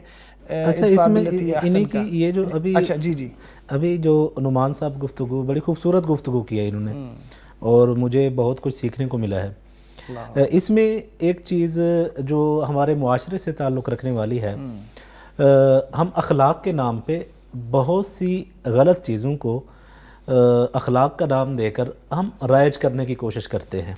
ایسی کافی ساری چیزیں نظر آتی ہیں. ان میں ایک چیز یہ بھی ہے کہ جسے ہم اگر سادہ الفاظ میں کہیں تو یہ ہے کہ اختلاف رائے میں اگر کسی کے ساتھ آپ کی رائے آپ اس سے متفق نہیں ہو سکتی, کسی معاملے میں آپ الگ رائے رکھتے ہیں اور کسی شخص کی کوئی الگ رائے ہے, تو کہا جاتا ہے کہ جی اخلاق کا اور اتحاد کا تقاضا یہ ہے کہ ہم یہ کر رہے ہیں وہ کر رہے ہیں. تو وہاں پر بھی اس طرح کی جو مداہنت ہوتی ہے نا, وہاں پر بھی اس طرح کی مداہنت کا بہت زیادہ ہمیں وہ مظاہر نظر آتے ہیں, نمایاں ہوتے ہیں. کہ دیکھیں ایک چیز ہے, آپ کی کوئی موقف رکھتے ہیں, آپ کا کوئی نظریہ ہے, آپ کا کوئی عقیدہ ہے, اس پہ تو کوئی کمپرومائز نہیں ہے نا. صحیح صحیح. ٹھیک ہے, آپ اسے نہ چھوڑیں جو آپ کا نظریہ ہے. یعنی اخلاق کا تقاضا یہ نہیں ہے کہ آپ جی, دین سے یا اپنے عقیدے سے میں یہی دستبردار ہو اسی جائیں. چیز کی طرف آنا چاہ رہا ہوں کہ اخلاق کبھی آپ کو یہ نہیں کہتا کہ آپ جو نظریہ رکھتے ہیں, آپ کا جو موقف ہے, کہ آپ اسے کسی کے لیے چھوڑ دیں. اسی لیے ایسا نہیں لو ہے. وضع الشمس فی یمینی والقمر فی یساری والی روایت بھی جو منقول ہے, بہرحال اگرچہ اس کی صحت کے بارے میں جی, میں اسی بات لیے بھی ہے. جی اچھا, تو اخلاق کبھی آپ کو یہ نہیں کہتا کہ آپ مداہنت اختیار کریں, آپ کسی کے غلط موقف کو درست کہنا شروع کر دیں. اختلاف رائے کا طریقہ وہ اخلاق آپ کو بتاتا ہے کہ آپ کی گفتگو کا انداز کیا ہونا چاہیے, گفتگو کا سلیقہ کیا ہونا چاہیے, آداب گفتگو کیا ہونے چاہیے. یہ ساری چیزیں آپ کو اخلاق کے ذریعے پتہ چلیں گی. لیکن اخلاق کبھی بھی اور کسی بھی جگہ پہ یہ نہیں کہتا کہ آپ کا جو درست موقف ہے, آپ کا جو درست نظریہ ہے, آپ اس سے دستبردار ہو جائیں, یا کسی کو خوش کرنے کے لیے آپ اس موقف سے پیچھے ہٹ جائیں. اخلاق کبھی آپ کو یہ نہیں کہتا. آپ اپنا جو درست موقف ہے آپ اس پہ قائم دائم رہیں. البتہ آپ اگر کوئی ڈیبیٹ کر رہے ہیں, کوئی بحث کر رہے ہیں, کوئی گفتگو کر رہے ہیں, تو اس میں آپ اپنی گفتگو کو اچھے دلائل اور مضبوط دلائل کے ساتھ نرم انداز میں بھی کر سکتے ہیں. بالکل, یعنی کہ انداز اچھا اختیار کریں. آپ کے جو آپ کے پاس جو لاجک ہے وہ آپ بڑے عمدہ اور مضبوط طریقے سے آپ بیان کریں. بہت شاندار. جی یہاں پہ وقت بہت ہو گیا ہے, ہمیں لینا ہوگا ایک چھوٹا سا وقفہ. ناظرین ایک وقفے کے بعد حاضر ہوتے ہیں, ہمارے ساتھ رہیے گا. مغفرت کا ہو گیا سامان پھر, رب کا آیا خاص ایک مہمان پھر, مغفرت کا ہو گیا سامان پھر, رب کا آیا خاص ایک مہمان پھر. ویلکم بیک ناظرین. اخلاق کے حوالے سے گفتگو ہو رہی ہے اور یقیناً وقت بھی انتہائی بابرکت ہے, اور یہ سحر کا وقت اللہ تبارک و تعالیٰ نے خصوصی طور پر اسے نزول الہی کا وقت شمار کیا ہے اور بتایا ہے کہ اللہ تبارک و تعالیٰ اپنی شان کے مطابق نازل بھی ہوتا ہے, اس وقت سے مستفید بھی ہوں. اور جو ہم اخلاق کے حوالے سے بات کر رہے ہیں اس میں یقیناً بہت شاندار گفتگو رہی ہے اور بڑی مفید ہے ہمارے لیے بھی, اور یقیناً آپ کے لیے بھی امید ہے کہ مفید ہی ہوگی. ہم اس حوالے سے دیکھنا چاہیں گے کہ رمضان کے اندر جو ہم روزے رکھ رہے ہیں محترم عبدالقیوم صاحب, اس کے اندر اخلاق کی تکمیل کا کیا کردار ہوتا ہے؟ روزہ ایک ایسی عبادت ہے جس میں انسان کا ڈائریکٹ تعلق اللہ تعالیٰ کے ساتھ ہے. صحیح. روزے کا ڈائریکٹ انسان کا اور اللہ تعالیٰ کا تعلق ہے. صحیح. شروع میں ہم نے یہ بات کی کہ جو اخلاق حسنہ ہے یا جو اخلاق ہیں ان کا جو مقام ہے وہ انسان کا دل ہے. جی. روزہ جن چیزوں کی تربیت کرتا ہے, روزہ ہمیں جو ٹریننگ دیتا ہے, جی, ان کا بھی تعلق انسان کا دل ہی ہے. ایک انسان اکیلا ہے, اسے کوئی نہیں دیکھ رہا, جی, وہ الگ تھلگ کسی جگہ پہ ہے, وہ چاہے تو وہ کھا پی سکتا ہے نا, اسے کوئی نہیں دیکھ رہا. لیکن چونکہ اس نے روزہ رکھا ہوا ہے تو اس نے اپنے آپ کو روکا ہوا ہے جی, کہ فجر سے لے کر شام تک میں نے اللہ تعالیٰ کے لیے روزہ رکھا ہے, تو اب یہ کھانا اور پینا جو ہے یہ میرے لیے درست نہیں ہے, تو وہ چھوڑ دیتا ہے. جی. تو اسی طرح جو اخلاق ہے اس کے اندر بھی کچھ چیزیں ہوتی ہیں کہ جنہیں ہم ظاہری طور پہ سمجھتے ہیں کہ ہم لوگوں کے سامنے اگر ہوں گے تو ہمیں یہ والا اخلاق جو ہے, یہ والا رویہ جو ہے یہ اپنانا چاہیے. صحیح.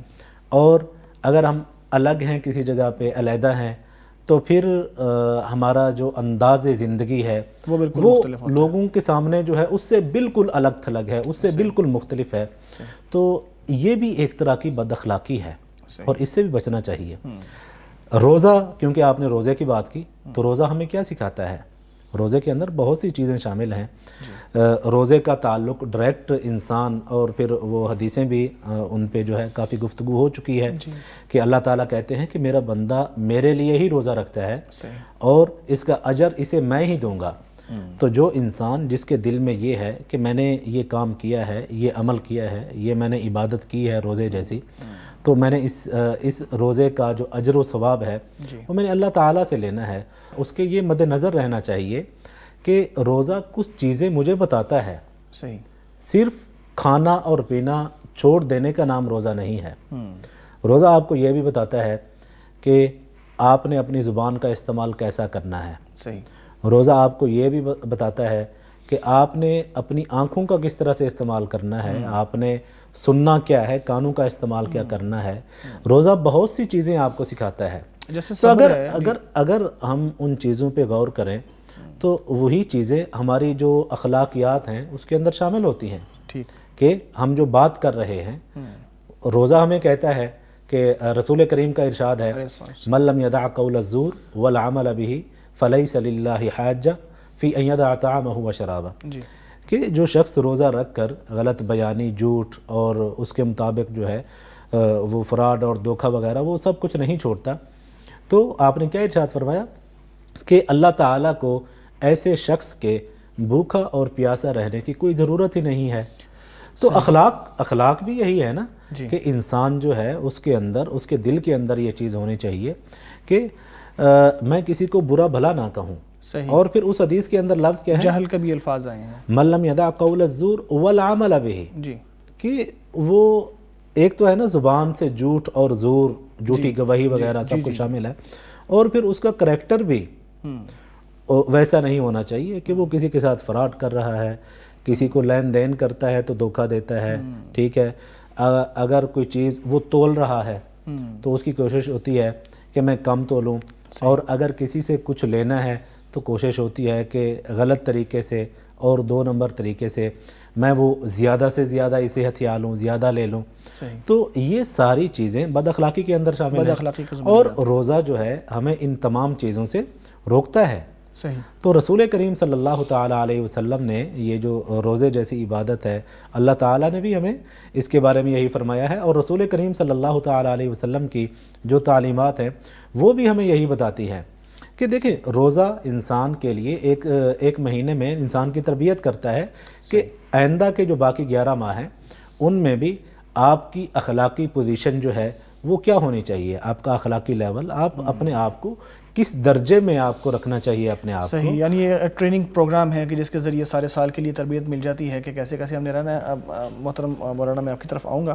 موجودہ دور میں ہم دیکھتے ہیں کہ اخلاق بہت کم ہو گئے ہیں، اچھے اخلاق تو ڈھونڈنے سے نہیں ملتے، یوں کہہ لیجئے کہ اخلاقی انحطاط کا دور ہے۔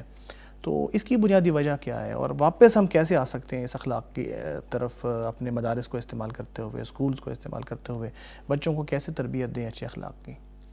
بڑا اچھا اور اہم سوال ہے آپ کا۔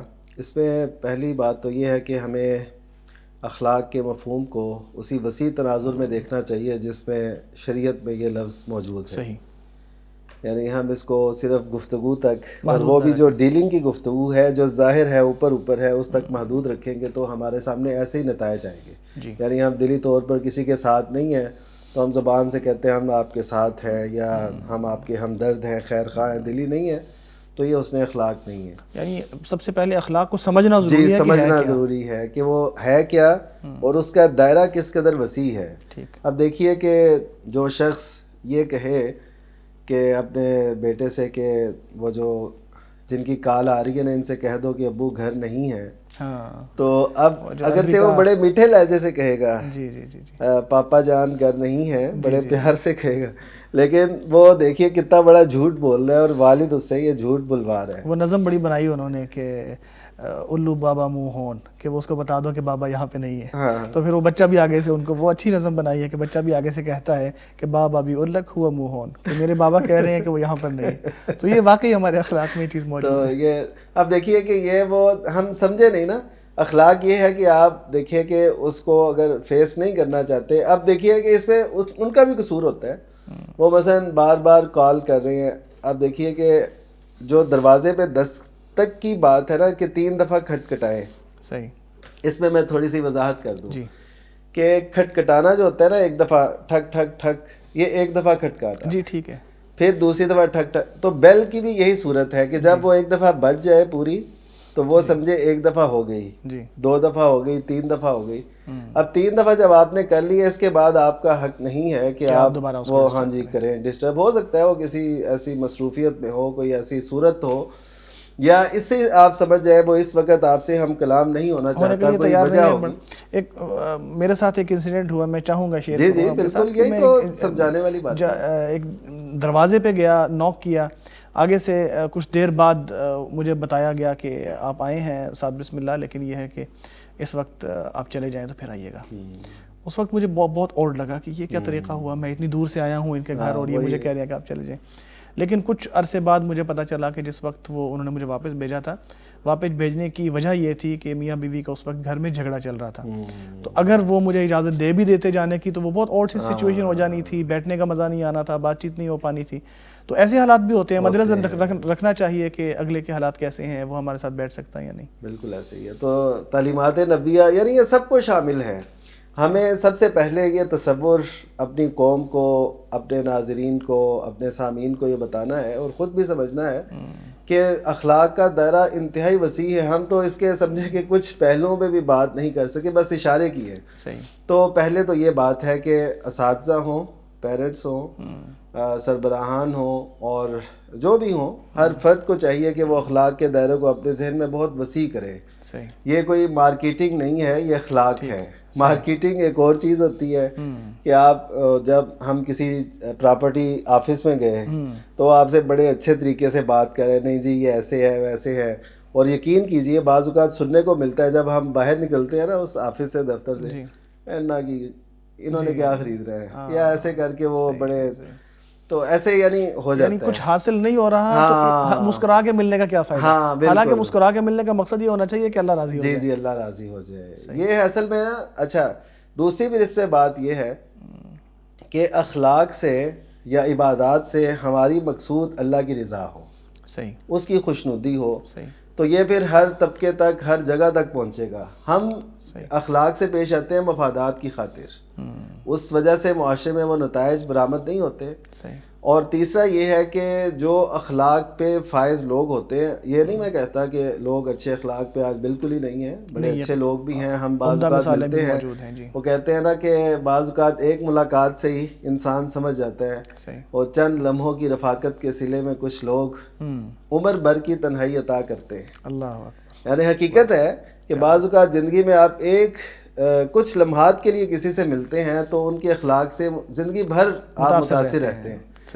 تو اب یہ ہے کہ اخلاق پہ لوگ موجود ہیں, اخلاق اور اچھے رویوں کے لوگ موجود ہیں, ابھی باقی ہیں, لیکن ایسے ہی لوگوں پہ جب کوئی دوسری طرف سے ایسا کوئی تاثر آتا ہے تو ان کا بھی اخلاق کا جو دامن ہے وہ چھوٹتا نظر آتا ہے. مثلاً پچھلے دنوں کی بات ہے کہ ایک شادی تھی, تو شادی پہ بارات جو ہے نا وہ لیٹ آئی, کافی لیٹ ہو گئی, سردیاں تھیں, رات آپ جانتے ہیں. تو وہ جو دلہن والے تھے ان کو غصہ آیا اس بات پہ. اب انہوں نے نا اظہار کر دیا, اور اظہار بھی ذرا سخت لہجے میں کیا, تلخ انداز میں کیا کہ یہ کوئی آنے کا ٹائم ہے, اتنی دیر سے ہم انتظار کر رہے ہیں, کیا ٹائم ہو گیا یہ وہ. اب کیا ہوا کہ چلے وہ بات آئی گئی ہو گئی, لیکن اس کے بعد وہ جو دلہن کی والدہ اور دولہے کی والدہ یہ آپس میں نا کسی بات سے وہ تھوڑی سی ایسے ٹکرا گئیں, یعنی جاتے ہوئے کوئی چیز اٹھاتے ہوئے وغیرہ. تو انہوں نے سمجھا انہوں نے جان کے ایسے کیا ہے. اب پہلے سے وہ چیز ایک موجود تھی, اس نے اس پہ وہ تیل چھڑکا اور انہوں نے ان میں ایسے کوئی بات ہو گئی, اور یقین کیجئے وہ بارات لڑکی کو لیے بغیر ہی واپس جانے پہ مجبور ہو گئی. اب یہ جو ہے, اب کیا ہے کہ اگر انہوں نے بد اخلاقی کی لیٹ آ کے, تو آپ اس بد اخلاقی کا جواب ایسے نہ دیں ادفع باللتی ہی احسن, کہ آپ برائی کا جواب اچھائی سے دیں. فَإِذَا الَّذِي بَيْنَكَ وَبَيْنَهُ عَدَاوَةٌ كَأَنَّهُ وَلِيٌّ حَمِيمٌ. یہ ولی حمیم, اگر آپ یعنی اب دیکھیں کہ اردو میں ہمارے پاس وہ الفاظ نہیں ہیں کہ آپ کا گہرا دوست بن جائے جس کی آپ کے ساتھ عداوت ہے صرف ایک رویے سے. تو اسی طرح کئی لوگ وقت کے بڑے پابند ہوتے ہیں, وہ ٹھیک ہے ان کا اپنا اخلاق بہت اچھا ہے کہ وہ وقت کے پابند ہیں, وہ سچ کہتے ہیں, حق گوئی کا وہ اظہار کرتے ہیں. لیکن اس کا دوسرا پہلو یہ ہے کہ اگر کوئی وقت سے تھوڑا لیٹ ہو جائے, وہ فوراً کہتے ہیں آپ لیٹ ہو گئے, آپ کے یہ آنے کا وقت ہے, یا ہم سے تو آپ کی یہ ڈیلنگ ہوئی تھی, آپ ایسے آئے ہیں. اب یہ دیکھیے یہ بھی درست نہیں ہے. یعنی اخلاق کو پھیلانے کے لیے بھی ہمیں معاشرے میں اخلاق رائج کرنا ہوگا. نبی صلی اللہ علیہ وسلم کے دور میں ایک وفد آیا عبد القیس کا، اس میں ایک اشج، یعنی ان کی صفت ہے، نام ان کا منذر بن عمرو غالباً، تو وہ جو اشج جن کے سر پہ زخم تھا اس وجہ سے ان کی یہ صفت بیان ہو گئی. تو وہ جو ہیں وہ آئے، باقی بھی سب صحابہ جو آپ کے ساتھ تھے ان کے ساتھ تھے وہ بھی آئے، لیکن باقی سب جلدی جلدی اندر آ گئے اور وہ اپنا لباس تبدیل کر کے، سواری باندھ کے لباس تبدیل کر کے پھر وہ نبی صلی اللہ علیہ وسلم کی خدمت میں حاضر ہوئے. تو آپ صلی اللہ علیہ وسلم نے یہ چیز دیکھی تو آپ نے فرمایا اِنَّ فِيكَ خَصْلَتَيْنِ يُحِبُّهُمُ اللَّهُ وَرَسُولُهُ، تیرے اندر دو عادات ایسی ہیں جن کو اللہ اور اس کے رسول صلی اللہ علیہ وسلم پسند کرتے ہیں. اب پھر آپ نے بتایا الحلم والاناء، ایک تو حوصلہ ہے، ٹھہراؤ ہے، اور انا میں نے ٹھہراؤ، آہستگی، وقار، یہ سب چیزیں انا کے لفظ میں آتی ہیں. تو یہ دو خصلتیں اللہ اور اس کے رسول پسند کرتے ہیں. تو پھر انہوں نے سوال کیا کہ یہ خصلتیں میرے اندر موجود تھیں کہ اللہ تعالیٰ نے مجھے عطا کی ہیں؟ تو نبی صلی اللہ علیہ وسلم نے فرمایا کہ اللہ تعالیٰ نے تجھے عطا کی ہیں. تو وہ پھر کہنے لگے اس اللہ کا شکر ہے جس نے میرے اندر ایسی عادات رکھی جن کو وہ پسند کرتا ہے. تو اس کا مطلب یہ ہوا کہ اللہ تعالیٰ نے وہ عادت رکھی ہوئی ہے. اب اس حوصلے کو، اس انات کو، اب دیکھیے یہ انات جو ٹھہراؤ ہے، جو وقار ہے، آہستگی ہے، اس کی سڑکوں پہ کس قدر ضرورت ہے. ان رمضان کے جب افطاری کا وقت ہوتا ہے آپ دیکھتے ہیں، بہت خوبصورت بات کی آپ نے، اور اس سے پتہ چلتا ہے کہ اخلاق جو ہیں کچھ تو اللہ نے لوگوں کے اندر احسان کرتے ہوئے شامل کر دیا فطرت میں، اور اگر نہیں ہے تو ان کو اپنایا جا سکتا ہے. جی ان کو پالش کرنا ہے ہم نے، ہماری فطرت میں باتیں شامل ہیں. صحیح. اب ان کو ہم نے پالش کرنا ہے، ان کو نکھارنا ہے، ان کو جلا بخشنی ہے تاکہ وہ معاشرے کے اندر اس کے اثرات نظر آئیں. اب ہر کوئی کہے گا کہ میں پہلے گزر جاؤں، میں پہلے گزر جاؤں، تو اس طرح تو ٹریفک جام ہوگی. اور خصوصاً اس وقت جب افطاری کا وقت ہوتا ہے آپ دیکھتے ہیں کہ کیسے حالات اور ہمارے بہت جھگڑے نظر آتے ہیں، جھگڑے نظر آتے ہیں، الجھنیں نظر آتی ہیں. تو یہ بھی اصل میں وہ حوصلے میں یہ بات شامل ہونی چاہیے. اب ذمہ داری ہے. اس کے بعد جو ہے ہمارے ہاں حد کی عزت بہت عام ہے، یعنی ہم کسی کی عزت کی پاسداری بالکل نہیں کرتے. یعنی اساتذہ دوسرے اساتذہ کی اپنے شاگردوں کے سامنے، والدین دونوں میں سے ایک دوسرے کے سامنے. اچھا اسی طرح جو مرد ہے وہ اپنے سسرال کی باتیں اپنے بچوں کے سامنے ہیں. اسی طرح اس کے برعکس بھی، یعنی عورت ہے تو وہ اپنے سسرال کی باتیں اپنے بچوں کے سامنے. اب یہ سارا معاشرے کے اندر ایسا کچھ پھیلا ہوا ہے کہ ہمیں اخلاق نظر نہیں آتا. اخلاق کیا ہے کہ آپ کسی کی عزت کی پاسداری کریں، کہ نبی صلی اللہ علیہ وسلم نے فرمایا من رد عن عرض اخیہ، کہ جو کوئی اپنے بھائی کی عزت کی پاسداری کرتا ہے اس کی عدم موجودگی میں، تو اللہ تعالیٰ اس کی عزت کا روز قیامت اس کی پاسداری کرے گا. تو اب کیا پتہ چلا کہ ہمیں عزت اس معاشرے میں ہر ایک کو دینی ہے. آپ عزت کریں گے تو عزت ملے گی، آپ اگر بے عزتی کریں گے تو اس کے نتیجے میں ایسا ہی ہوگا. تو ہم ایسا کریں کہ معاشرے کے اندر عزت کو عام کریں، ہر ایک کی عزت کریں، قدر کریں، چاہے کوئی ہمارا موقف کا حامل ہو چاہے نہ ہو. تو اس سے معاشرے کے اندر یہ، یعنی وہ حدیث بھی اپنے بھائی کے لیے وہ پسند کریں جو اپنے لیے پسند کرتے ہیں. وہ بھی جی ہر کوئی چاہتا ہے کہ میرے سے ایسا رویہ ہو تو اسے بھی ایسا کرنا چاہیے. جزاک اللہ خیر. آپ کی گفتگو قیوم صاحب، آپ کی گفتگو یقیناً انتہائی قیمتی اور مفید ہے، لیکن ہمارا وقت ختم ہوا چاہتا ہے. ناظرین، نزول الہی کا وقت ہے. اللہ تبارک و تعالیٰ اس وقت لوگوں کو پکارتا ہے کہ کوئی دعا کرنے والا ہے، کوئی مانگنے والا ہے، کوئی توبہ کرنے والا ہے، استغفار کرنے والا ہے. تو اللہ تبارک و تعالیٰ ان سارے لوگوں کو دینے کے لیے اس وقت بلا رہے ہوتے ہیں. تو اللہ تبارک و تعالیٰ کی بارگاہ میں دعا گو ہیں کہ اللہ تبارک و تعالیٰ ہماری عبادتوں کو اپنی بارگاہ میں قبول و منظور فرمائے اور ہماری پریشانیاں دور فرمائے. محترم نعمان فاروقی صاحب، آپ سے درخواست ہے کہ آپ دعا کیجیے. الحمدللہ رب العالمین، لا الہ الا هو الحلیم الکریم، سبحان اللہ رب العرش العظیم. اللہم لک الحمد کلہ ولک الشکر کلہ، اللہم لک الحمد کما ینبغی لجلال وجہک ولعظیم سلطانک. اللہم لا احصی ثناء علیک انت کما اثنیت علی نفسک. اللہم صلی علی محمد وعلی آل محمد کما صلیت علی ابراہیم وعلی آل ابراہیم انک حمید مجید. اللهم بارك على محمد وعلى آل محمد كما باركت على إبراهيم وعلى آل إبراهيم إنك حميد مجيد. ربنا ظلمنا أنفسنا وإن لم تغفر لنا وترحمنا لنكونن من الخاسرين. آمين. اللهم إنك عفو تحب العفو فاعف عنا. آمين. اللهم وفقنا لما تحب وترضى. آمين. رب اغفر وارحم وأنت خير الراحمين. آمين. ربنا هب لنا من أزواجنا وذرياتنا قرة أعين واجعلنا للمتقين إماما. واجعلنا للمتقين إماما. رب اغفر وارحم وأنت خير الراحمين. يا رب. رب ارحمهما كما ربياني صغيرا. آمين. رب ارحمهما كما ربياني صغيرا. يا رب. ربنا لا تزغ قلوبنا بعد إذ هديتنا وهب لنا من لدنك رحمة إنك أنت الوهاب. إنك أنت الوهاب. إنك أنت الوهاب. اللهم اشف مرضانا ومرضى المسلمين. أذهب البأس رب الناس واشف أنت الشافي. لا شفاء إلا شفاؤك شفاء لا يغادر سقما. اللهم أحسن عاقبتنا في الأمور كلها وأجرنا من خزي الدنيا وعذاب الآخرة. آمين. یا اللہ ہم سب کے گناہ معاف فرما دے آمین. تو ہم سے راضی ہو جا. آمین. یا اللہ ان دعاؤں کو التجاؤں کو اپنی بارگاہ میں قبول فرما لے. آمین. یا اللہ ہمارے دامن خیر سے بھر دے. ہماری جھولیاں خیر سے بھر دے. ہر دم اپنا محتاج رکھنا. آمین. یا اللہ جن جن اصحاب نے اپنے ہاتھ اٹھائے ہیں یا اللہ سب کی نیک تمناؤں کو پورا فرما دے. آمین. یا اللہ نیک خواہشات اور جذبات کو اپنی بارگاہ میں قبول فرما لے. آمین. یا اللہ جو تجھ سے مانگ رہے ہیں تو ان کو عطا فرما دے. آمین.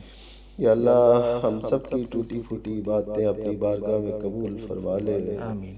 اے شاکر، اے علیم، اے قدردان، اے جاننے والے، ہماری ان ٹوٹی پھوٹی باتوں کو اپنی بارگاہ میں قبول فرما لے. آمین. ہمیں مانگنا نہیں آتا، ہم تیرے ان معیارات پہ پورے نہیں اتر پاتے. یا اللہ تو دینے پہ قادر ہے، تو وہاب ہے، تو رزاق ہے. ہماری جھولیاں خیر سے بھر دے. آمین. یا اللہ جن کی اولاد نہیں ہے ان کو نیک صالح اولاد نصیب فرما دے. یا اللہ جن کی اولادیں ہیں انہیں نیک بنا دے. ہمیں بھی نیک بنا، ہماری اولادوں کو بھی نیک بنا. آمین. یا اللہ ہمارے اس معاشرے کے اندر حسن اخلاق کی بہت کمی ہے. یا اللہ اخلاق کے دائرے کو سمجھ کے اس کے مطابق اپنے اخلاق کی تعمیر کی توفیق نصیب فرما. آمین. یا اللہ معاشرے کے اندر تری ہے، انتشار ہے، افتراق ہے، نفرتیں ہیں. یا اللہ اس کی جگہ محبتیں دے دے، حسن اخلاق دے دے، اتحاد دے دے، اتفاق دے دے. آمین. یا اللہ تو ایمان کا بھی تو مالک اور اخلاق کا بھی تو مالک. یا اللہ ہمیں اپنی طرف سے ان خزانوں سے نواز دے. آمین. یا اللہ ہمارے اندر جو کمی کوتاہی ہے اس کو دور فرما دے. یا اللہ اسے دور فرما دے. یا اللہ امت مسلمہ کی حفاظت فرما. یا اللہ بلاد اسلامیہ اور خصوصاً ہمارے ملک کی حفاظت فرما. اسے عروج دے، ترقی دے، اسے دوسری دنیا پہ یا اللہ غلبہ نصیب فرما. یا اللہ تو ہمارے مظلوم مسلمان بھائیوں کی مدد فرما. یا اللہ وہ دنیا کے خطے میں کسی بھی خطے میں پس رہے ہیں تو ان کا حامی و ناصر ہو جا. ہمیں بھی ان کی مدد کی توفیق نصیب فرما. یا اللہ ہمیں بھی کچھ کرنے کی توفیق نصیب فرما. یا اللہ ہمیں دنیا میں بھی اچھائی سے نواز، آخرت میں بھی اچھائی سے نوازنا. ربنا آتنا فی الدنیا حسنہ وفی الآخرۃ حسنہ وقنا عذاب النار. یا اللہ جو بے بس اور بے کس لوگ ہسپتالوں میں ہیں، زیر علاج ہیں، یا اللہ ان کو شفا نصیب فرما دے. یا اللہ کئی ایسے لوگ ہوں گے جو روزہ رکھنا چاہتے ہیں لیکن صحت ان کی اجازت نہیں دے رہی، یا اللہ انہیں توفیق دے دے وہ روزے رکھ سکیں۔ آمین۔ اور یا اللہ جو صحت مند ہو کے روزے نہیں رکھ رہے، یا اللہ انہیں بھی توفیق دے دے، وہ اس عظیم نیکی سے محروم نہ رہیں، اس فرض سے محروم نہ رہیں۔ یا اللہ ہم سب کو نیکیوں میں آگے بڑھنے کی توفیق نصیب فرما۔ آمین۔ یا اللہ جو گھر ٹوٹ پھوٹ کا شکار ہیں، یا اللہ ان گھروں کو جوڑ دے، ان میں محبت پیدا کر دے۔ یا اللہ جن لوگوں کے پاس اپنے گھر نہیں ہیں ان کو گھر نصیب فرما دے۔ یا اللہ اپنی چھت نصیب فرما دے، رہنا نصیب فرما دے۔ یا اللہ تو ہم سب کا حامی و ناصر ہو، دنیا اور آخرت کی عزتیں ہم سب کو نصیب فرما۔ ربنا تقبل منا انک انت السمیع العلیم وتب علینا انک انت التواب الرحیم، وصلی اللہ تعالی علی خیر خلقہ محمد وعلی آلہ وصحبہ اجمعین برحمتک یا ارحم الراحمین۔ آمین آمین آمین۔ ناظرین، اخلاق حسنہ کے حوالے سے ہم نے بات کی ہے۔ بہت سے پہلو ہیں اخلاق کے، نبی صلی اللہ علیہ وسلم کے اخلاق کے بھی بہت سے پہلو ہیں جو سارے کے سارے بیان کرنا ممکن نہیں ہوتے۔ اس گفتگو کو آپ اشارے سمجھیے، گفتگو کو آپ ابتدا سمجھیے، ان باتوں کو آپ ابتدائی باتیں سمجھیے۔ اخلاق کا دائرہ بہت وسیع ہے، اور نبی صلی اللہ علیہ وسلم کی صحبت حاصل کرنا ہو تو اچھے اخلاق کو اپنا لیجئے۔ نبی اکرم صلی اللہ علیہ وسلم کا فرمان ہے، ان من احبکم الی و اقربکم منی مجلسا یوم القیامہ احاسنکم اخلاقا۔ تم میں سے جو مجھے سب سے زیادہ محبوب ہیں اور قیامت کے دن جو مجھ سے سب سے زیادہ قریب ہوں گے، وہ تم میں سے وہ لوگ ہیں جو اچھے اخلاق والے ہیں۔ تو اس سے بڑی فضیلت اور کیا ہو سکتی ہے کہ انسان کو جنت میں نبی اکرم صلی اللہ علیہ وسلم کی صحبت نصیب ہو جائے۔ اس سے بڑی کامیابی اور کیا ہو سکتی ہے، اس سے بڑا مرتبہ اور مقام کیا ہو سکتا ہے۔ تو اگر اسے اپنانا ہے تو اچھے اخلاق کو حاصل کر لیجئے۔ یقیناً یہ بہت بڑی کمائی ہے اور بہت بڑی کامیابی ہے جو کسی انسان کو نصیب ہو جائے۔ یہاں میں آپ سے اجازت چاہوں گا۔ آپ کا بہت شکریہ کہ آپ ہمارے ساتھ رہے۔ میرے معزز مہمانوں کا شکریہ، مولانا آپ کا بہت شکریہ، آپ ہمارے ساتھ اس پروگرام میں رہے ہیں۔ محترم عبدالقیوم صاحب بہت شکریہ، آپ اس پروگرام میں تشریف لائے۔ ناظرین، اس کے ساتھ ہمیں دیجیے اجازت، ملاقات ہوتی ہے انشاءاللہ کل۔ اللہ حافظ۔ مغفرت کا ہو گیا سامان پھر، رب کا آیا خاص ایک مہمان پھر۔